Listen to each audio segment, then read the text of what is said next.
This is Thomas. Thomas is 6 weeks post-op from, we did his surgery 4/27. It is now 6/3. He had a slap, a rotator cuff repair of the subscap and the supraspinatus, subacromial decompression, biceps tenodesis, glenohumeral chondroplasty, and then we augmented him with connective tissue matrix.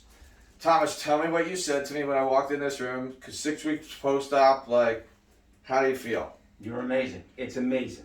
How much pain have you had? Lately, none. What about like even in the first couple of weeks? First couple of weeks, not rough. bad. It's no. It Are you wasn't that taking bad. any narcotic stuff like the No. Percocet? No. When's the last time you took it? 3 weeks ago, maybe. Alright, let's see what you got. Because today you're going to be coming out of the sling and we're going to be starting active range of motion, I active hate assist. to tell you, I've been out of the sling for about 3 weeks. You're not allowed to tell me that, and definitely not on the video. What's the matter with you? Okay, cut it out. So pretty good there. I mean, you feel it. You know what I mean? Yeah. It's not Well, ready. It's still I'm not ready. tight, but... That's the And then go up like this. Stand up and just do that.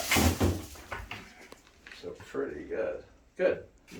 Excellent. It's good. It's good. So again, I appreciate you. Part of the reason we're doing these videos is just to show people what their expectations should be at certain points in the recovery. He is at the 6 week mark. That's a very critical mark. It's when we go from passive to active range of motion. I'll tell you this. And yeah, go ahead. I heard horrible stories about this operation, And I have not experienced any of them. like that's supposed to be horribly painful. Oh, forget it. You're gonna be out for 6 weeks. You're not gonna be able to move. Have you heard that from my patients? No. Thank you. No.